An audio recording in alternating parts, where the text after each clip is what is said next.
Hello guys, welcome back to my YouTube channel. ഇവനെ വെച്ചുകൊണ്ടൊരു intro ചെയ്യാമെന്ന് ഞാൻ ശ്രമിച്ചിട്ടുണ്ട്. ദൈവമേ സമ്മതിക്കില്ല. കണ്ടോ ഇങ്ങനെ മതി എന്റെ കുഞ്ഞെ. അവര് പാവാ എന്നെ കാണാൻ നല്ല ഭംഗിയുണ്ടെന്ന് പറഞ്ഞിട്ട് നീ ഇവൻ ടെററാ. ഇവനെ കാണാൻ ഭംഗിയുണ്ട്, ഇവൻ ഭയങ്കര ടെറന്നൊക്കെ പറഞ്ഞു കഴിഞ്ഞിട്ടുണ്ടല്ലോ. ഇപ്പൊ അതൊക്കെ പറഞ്ഞ് ചാടിക്കള. ഇപ്പൊ നോക്കിക്കോയെ, ഞാൻ പറഞ്ഞില്ലേ. നമുക്ക് നമ്മുടെ വിശേഷങ്ങളിലേക്ക് വരാം. ഇവരെ നോക്കിയിരുന്നു കഴിഞ്ഞാൽ എൻ്റെ സമയം ഉണ്ടാവും. അപ്പം hello guys, welcome back to my YouTube channel. So നമ്മൾ ഇന്ന് വന്നേക്കുന്നത് എന്താണെന്ന് വെച്ച് കഴിഞ്ഞാൽ, ഞാനിങ്ങനെ വീഡിയോസ് ഇടാറുണ്ട്. ഷോർട്സ് ഒക്കെ ഇടുന്ന സമയത്ത് വീട്ടിൽ വരുന്ന സമയത്താണ് നമ്മൾ വണ്ടിയൊക്കെ ഓടിക്കുന്നത്. അപ്പം ഇവിടെ വരുന്ന സമയത്താണെങ്കിൽ ആ വീഡിയോ ഒക്കെ ഇടുമ്പോൾ എങ്ങനെ കുറച്ച് കമൻറ്റ്സ് കാണാറുണ്ട്. ഡ്രൈവിംഗ് എങ്ങനെ പഠിച്ച്, ഡ്രൈവിംഗ് ജേർണീനെ പറ്റി പറയുമോ, എങ്ങനെ പഠിച്ച്, ആ എക്സ്പീരിയൻസ് എന്താണ്, ഡ്രൈവിംഗ് കംഫർട്ടബിൾ ആയ ഒരു സ്റ്റോറി. അപ്പം നമ്മളിന്ന് സംസാരിക്കാൻ പോകുന്നത് ആക്സിലേറ്റർ ഏതാ, ക്ലച്ച് ഏതാ, ബ്രേക്ക് ഏതാന്ന് പോലും അറിയത്തില്ല. ഒബ്വിയസ്ലി ആർക്കും അത് ആദ്യം അറിയത്തില്ലല്ലോ. ജനിച്ച് വീഴുമ്പോൾ തന്നെ അത് അറിഞ്ഞിട്ടല്ലോ നമ്മൾ വീഴുന്നത്. അപ്പം അവിടെ നിന്ന് ഇപ്പോൾ കംഫർട്ടബിളായി വണ്ടി ഓടിക്കുന്നത് നമ്മളിങ്ങനെയുള്ള ഒരു പരിപാടിയിലേക്കാണ് ഞാൻ ഇന്ന് പറയാൻ പോകുന്നത്. അപ്പം നമ്മൾ പറയുകയാണെങ്കിൽ നമ്മൾ ടൂ വീലർ തൊട്ട് പറയണമല്ലോ. അപ്പം എനിക്കാണെങ്കിൽ ചെറുപ്പകാലത്തൊക്കെ സൈക്കിൾ ഓടിക്കാൻ ഭയങ്കര ഇഷ്ടമായിരുന്നു. ഓക്കെ, നമ്മൾ ഒറ്റയ്ക്കൊരു വണ്ടി എടുത്ത് ഓടിക്കുമ്പോൾ ഒരു പ്രത്യേക ഒരു ഫീലിംഗ് ആണല്ലോ. അപ്പം അങ്ങനെ വീട്ടിൽ പറഞ്ഞിട്ട് വീട്ടിൽ നിന്ന് എന്ത് ചെയ്തെന്ന് വെച്ച് കഴിഞ്ഞാൽ ഒരു സൈക്കിൾ മേടിച്ചെന്നു. എനിക്ക് മേടിച്ചെന്ന്, ചേച്ചിക്ക് മേടിച്ചെന്നു. അപ്പോൾ എൻ്റെ വീടിൻ്റെ തൊട്ടടുത്തായിട്ടൊരു പാടമൊക്കെ ഉണ്ട് കേട്ടോ. അപ്പോൾ ഞാൻ എന്ത് ചെയ്യുന്നു വെച്ച് കഴിഞ്ഞാൽ, ഞാനും ചേച്ചിയും പിന്നെ അല്ലെങ്കിൽ 2-3 ഫ്രണ്ട്സ് ഉണ്ടാവും. ഞങ്ങൾ എപ്പോഴും സൈക്കിൾ എടുത്തിട്ട് പാടത്തേക്ക് ഇറങ്ങും. ഒരു വൈകുന്നേരം സമയമാകുമ്പോൾ അത് വായി നോക്കാൻ, ഊഫി calm down, you can calm down കുട്ട പ്ലീസ്. ആ സൗണ്ട് ഇവനാണ് കേട്ടോ. ഇങ്ങനെ വായും പൊളിച്ചിട്ട് ഇങ്ങനെ ഇരിപ്പുണ്ട്. അപ്പോഴത്തേക്കാണെങ്കിൽ എല്ലാ ദിവസവും ഞങ്ങൾ വൈകുന്നേരം ആകുമ്പോഴത്തേക്കും ഞങ്ങൾ എല്ലാവരും കൂടെ വായി നോക്കാൻ ഇറങ്ങാൻ മക്കളെ എന്ന് പറഞ്ഞിട്ട് ഇറങ്ങും. വെറുതെ സൈക്കിൾ എടുത്തിട്ട് ഇങ്ങനെ പാടത്ത് കൂടെ പോവാ, കറങ്ങി നടന്ന് വേറെ സ്ഥലത്ത് കൂടെ കയറുക. തിരിച്ചു വരുമ്പോഴത്തേക്കും കയ്യും കാലൊക്കെ ചെള്ളിയായി, കഴുത്തിലൊക്കെ ഇങ്ങനെ ചെള്ളി പിടിച്ചിട്ടായിരിക്കും വരുന്നുണ്ടോ. നല്ല പൂരം ചീത്തയായിരിക്കും വീട്ടിൽ വന്നു കഴിഞ്ഞാൽ. പക്ഷെ ഞങ്ങൾ കറങ്ങി അടിച്ച് എല്ലാം പോയി കണ്ട് എല്ലാം കഴിഞ്ഞിട്ടായിരിക്കും തിരിച്ചു വരുന്നുണ്ടാവുക. അപ്പോൾ ചെറുപ്പം മുതലേ ഒരു 8th 9th മുതൽ തന്നെ എനിക്ക് സൈക്കിളും അടിപൊളിയായിട്ട് ഓടിക്കാൻ അറിയാം. അപ്പം അതുകൊണ്ട് തന്നെ സ്കൂട്ടറിന് എനിക്ക് അത്ര വലിയ ബുദ്ധിമുട്ടുണ്ടായിട്ടില്ല. സൈക്കിൾ പഠിച്ചു. അതിന് ശേഷം നേരെ തന്നെ എന്താണ് ഞാൻ നോക്കിയപ്പോൾ വണ്ടി ഒരു ദിവസം ഞാൻ എടുത്തിങ്ങനെ നോക്കിയ സമയത്താണ് സ്കൂട്ടറിൽ ഓടിക്കാൻ പറ്റുന്നുണ്ട്. ബാലൻസിന് ഒരു പ്രശ്നമില്ല. Just like that. ആകെ ഒരു ഡിഫറൻസ് എന്താണെന്ന് വെച്ച് കഴിഞ്ഞാൽ, ഇതിലിങ്ങനെ ആക്സിലേറ്റർ വെക്കാന്നല്ല, ബ്രേക്ക് ഉണ്ടെന്നല്ലാണ്ട് നമ്മുടെ സൈക്കിളിൽ അതായത് നമ്മളിങ്ങനെ സ്പീഡ് കൂട്ടണം, അത്രയല്ലേ ഡിഫറൻസ് വരുന്നു. ഞാൻ ഗിയർ ഇല്ലാത്ത സൈക്കിളാണ് ഓടിച്ചോണ്ടിരുന്നത്. ഓക്കെ, അപ്പം അങ്ങനെ സ്കൂട്ടർ ഭയങ്കര ഈസി ആയിട്ട്. അപ്പോൾ ഞാൻ 10ാം ക്ലാസ്സിൽ പഠിക്കുമ്പോൾ തന്നെ എനിക്കറിയാം സ്കൂട്ടർ ഓടിക്കാറുണ്ട്. വീട്ടിൽ സ്കൂട്ടറുണ്ട്. അപ്പോൾ എൻ്റെ കോമ്പൗണ്ടിലൂടെ തന്നെ ഞാൻ ഓടിക്കുമായിരുന്നു. എന്നെ പുറത്തേക്ക് വിടത്തില്ലായിരുന്നു. ബിക്കോസ് ഏതൊരു അച്ഛനും അമ്മയും പോലെ തന്നെ അവർക്കും പേടിയായിരുന്നു. ലൈസൻസ് ഇല്ലാണ്ട് പുറത്ത് പോയി കഴിഞ്ഞാൽ അത് പിടിച്ചിട്ട് അടുത്ത ഫൈനും പെനാൽറ്റി എല്ലാം കൂടെ ആയിട്ട് വയ്യാന്ന് പറഞ്ഞിട്ട് അവരെന്നെ ലൈസൻസ് ഇല്ലാത്ത സമയത്ത് സ്കൂട്ടർ എടുത്ത് പുറത്തേക്ക് വിടത്തില്ലായിരുന്നു. എന്ന് വെച്ചാൽ മെയിൻ റോഡിലേക്ക് കയറി ഓടിച്ചോ മോളെ എന്ന് പറയത്തില്ലായിരുന്നു. അപ്പം മെയിൻ റോഡ് വരെ എൻ്റെ ഒരു കമ്മ്യൂണിറ്റിയാണ് വീട് ഇരിക്കുന്നത്. അപ്പം കമ്മ്യൂണിറ്റിൻ്റെ ഉള്ളിൽ കൂടെ ഓടിക്കാൻ വേണ്ടി സമ്മതിക്കുമായിരുന്നു. അപ്പം അങ്ങനെ ഇടയ്ക്കൊക്കെ പക്ഷെ ഞാൻ ഇവർ കാണാത്ത സമയത്തൊക്കെ എൻ്റെ ഫ്രണ്ടിൻ്റെ വീട് തൊട്ടടുത്തുണ്ട്. അപ്പം ഫ്രണ്ടിൻ്റെ വീട്ടിലൊക്കെ പോയി വരുമായിരുന്നു. ഇവർ കാണാത്ത സമയത്ത് കണ്ടുകൊണ്ട് പോകാൻ പറ്റത്തില്ല. കണ്ടുകൊണ്ട് പോയി ഭയങ്കര സീനായിരുന്നു. അപ്പം അങ്ങനെ സ്കൂട്ടറൊക്കെ കഴിഞ്ഞു. +2 കഴിഞ്ഞു. ലൈസൻസ് എടുത്തിട്ടില്ല ഞാൻ.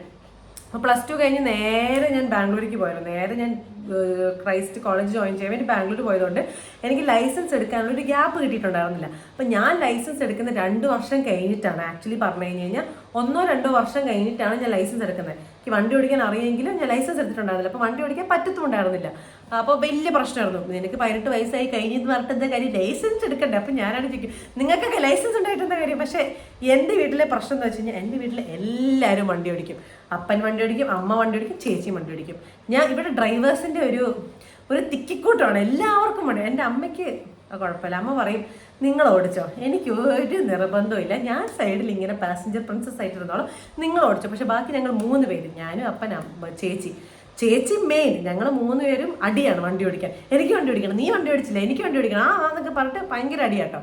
അപ്പം 2 വർഷം കഴിഞ്ഞ് കൊറോണയുടെ സമയത്ത് വരുന്ന സമയത്താണെന്ന് തോന്നുന്നു. അപ്പോൾ കൊറോണയുടെ സമയത്ത് 1.5 വർഷം കഴിഞ്ഞാണ്. അപ്പോൾ വന്നപ്പോൾ ഇതൊക്കെ ഓപ്പണായി തുടങ്ങിയപ്പോഴത്തേക്കും അമ്മയും അപ്പയും പറഞ്ഞു, പൊക്കോ മോള്, നേരെ പൊക്കോ, ഇതല്ലാണ്ട് വേറെ ഗ്യാപ്പ് കിട്ടത്തില്ല, പോയി കൊടുത്തോളാൻ പറഞ്ഞു. അങ്ങനെ 1.5 വർഷം കഴിഞ്ഞ് ഞാൻ കൊടുത്തു. അപ്പം സ്കൂട്ടർ ഞാൻ പറഞ്ഞു എനിക്ക് വേണ്ടാന്ന് പറഞ്ഞു. 2 വീലറിന് എനിക്കറിയാം, പ്രശ്നമല്ല, നോ ദിസ് ഇസ് ചീള് കേസ് ഫോർ മീ എന്നൊക്കെ പറഞ്ഞത് വിട്ടു. പക്ഷെ കാറിനാണെങ്കിൽ പഠിക്കണം. അപ്പോൾ ഡ്രൈവിംഗ് സ്കൂളിലാണ് ഞാൻ പഠിച്ചത്, തൊട്ടടുത്തുള്ള ഡ്രൈവിംഗ് സ്കൂൾ ഉണ്ടായിരുന്നു.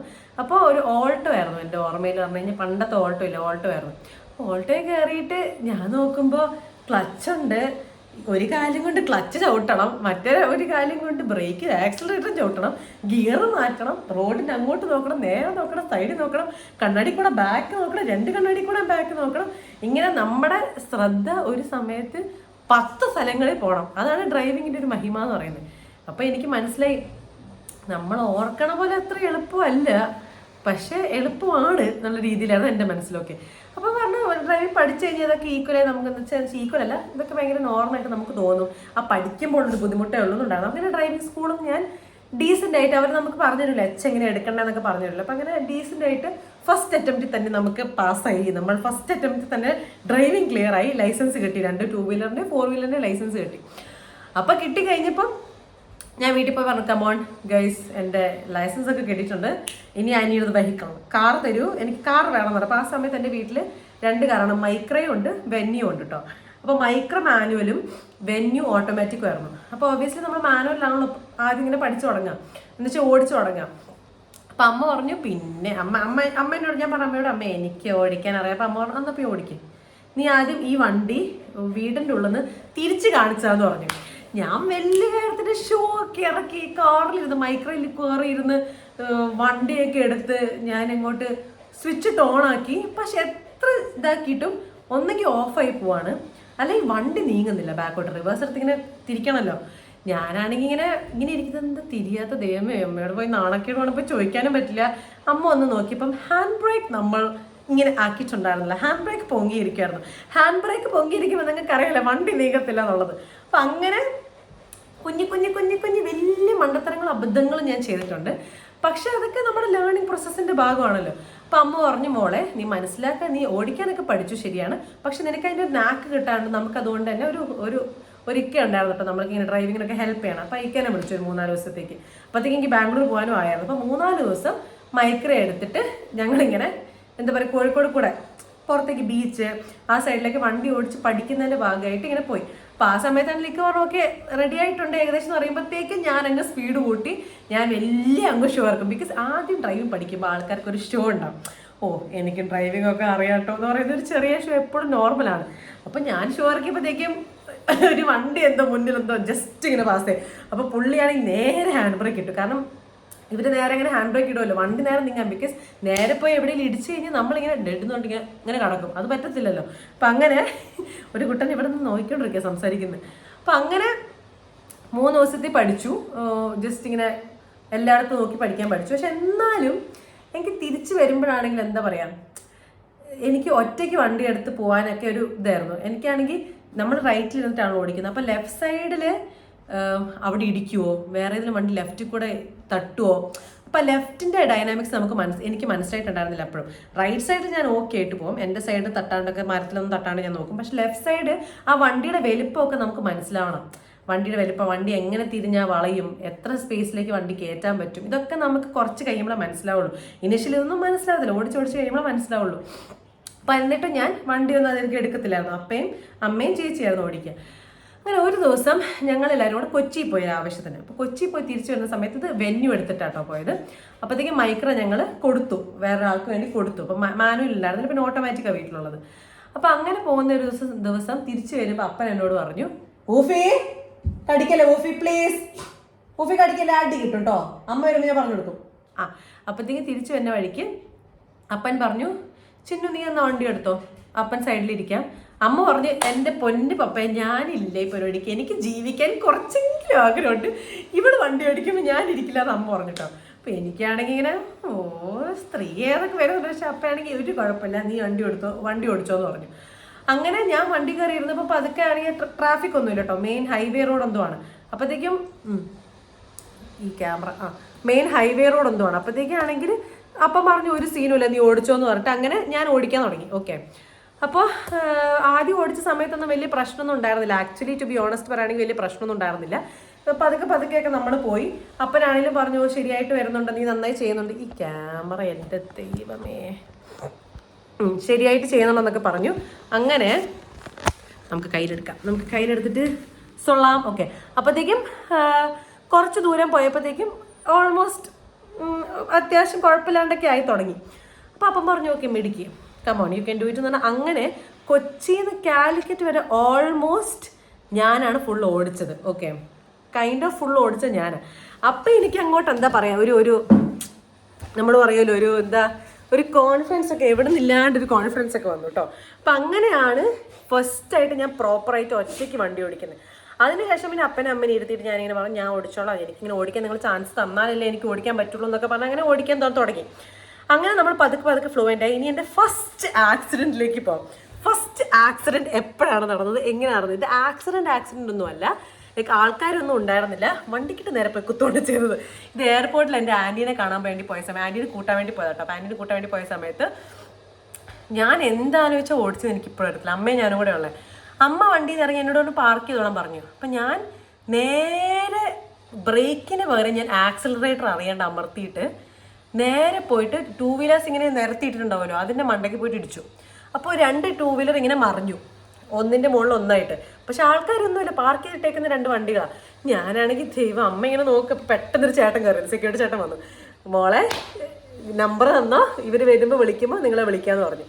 അങ്ങനെ നമ്പർ കൊടുത്തു. പക്ഷെ അവർ വിളിച്ചില്ല. ഐ ഡോണ്ട് നോ, അങ്ങനെ നോട്ടീസബിൾ ആയിട്ട് വണ്ടിക്കൊന്നും പറ്റിയിട്ടുണ്ടായിരുന്നില്ല, ലൈക്ക് പോറലോ അല്ലെങ്കിൽ ചതവോ അങ്ങനെയൊന്നും ഉണ്ടായിട്ടുണ്ടായിരുന്നില്ല. അതുകൊണ്ട് തന്നെ ആയിരിക്കും ചിലപ്പോൾ വിളിക്കാഞ്ഞത്. അപ്പം അതായിരുന്നു എൻ്റെ ഫസ്റ്റ് ആക്സിഡൻറ്റ്.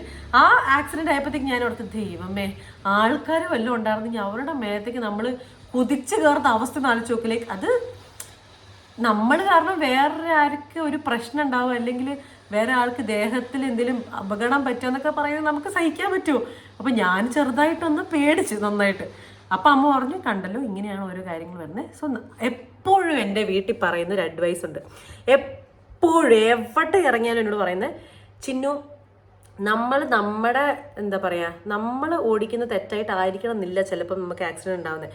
ബാക്കിയുള്ള ഒരാളുടെ ഒരു മിസ്റ്റേക്ക് കാരണമായിരിക്കും നമുക്ക് ആക്സിഡൻറ്റ് ഉണ്ടാവും. അതുകൊണ്ട് തന്നെ നമ്മൾ വണ്ടി ഓടിക്കുമ്പോൾ നമ്മുടെ കാര്യം നോക്കണം, നമ്മൾ നന്നായിട്ട് ഓടിക്കുന്നുണ്ടോ എന്നുള്ളത് നോക്കണം. അതുപോലെ തന്നെ ചുറ്റുപാടും എങ്ങനെയാണ് ഓടിക്കുന്നത്, ചുറ്റുപാടും എങ്ങനെയാണ് വണ്ടികൾ വരുന്നത് എന്നുള്ളത് നോക്കിയിട്ട് വേണം വണ്ടി ഓടിക്കാൻ.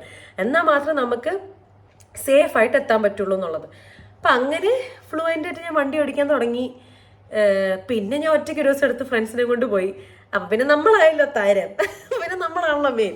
അങ്ങനെ എടുത്ത് ഇപ്പം ഞാൻ വണ്ടി ഓടിക്കാൻ തുടങ്ങിയിട്ട് കുറേ കാലയിലേക്ക് ഇയേഴ്സായി.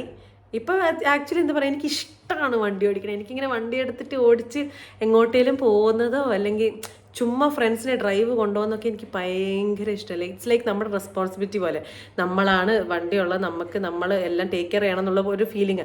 എനിക്ക് എൻ്റെ അങ്ങനത്തെ ലീഡർഷിപ്പായിട്ട് ഇങ്ങനെ ഏറ്റെടുക്കുന്നത് എനിക്ക് ഭയങ്കര ഇഷ്ടം. ഞാൻ നോക്കിക്കോളാം എന്ന് പറഞ്ഞ് ഏറ്റെടുക്കണ പരിപാടി എനിക്ക് ഭയങ്കര ഇഷ്ടം. അങ്ങനെ ഫൈനലി ഡ്രൈവിംഗ് ഒക്കെ പിടിച്ച് ഇത് ഇപ്പോൾ വരുമ്പോൾ ഞാൻ വീട്ടിലേക്ക് വരുന്നത് തന്നെ എൻ്റെ മനസ്സിലോർമ്മ വണ്ടി എടുത്ത് ഓടിക്കാലോ എന്നൊരു ഫീലിംഗ് ആയിട്ടാണ് ഞാൻ വരുന്നത്. അമ്മയായിട്ടൊക്കെ ഇടയ്ക്കിടയ്ക്ക് അടിയുണ്ടാവും, കാരണം ഞാൻ വൈകുന്നേരം ഇറങ്ങും, ഞാൻ ഇപ്പം വരാവേന്ന് പറഞ്ഞ് ഇറങ്ങുമായിരിക്കും. എൻ്റെ തല്ലൊക്കെ ഉണ്ടാവലുണ്ട്. പക്ഷേ അതൊക്കെ നമ്മുടെ ഏജിലുള്ള കാര്യം നമുക്കല്ലേ മനസ്സിലാവുള്ളൂ. അപ്പം ഇങ്ങനെ ഇതാണ് എൻ്റെ ഡ്രൈവിംഗ് സ്റ്റോറി.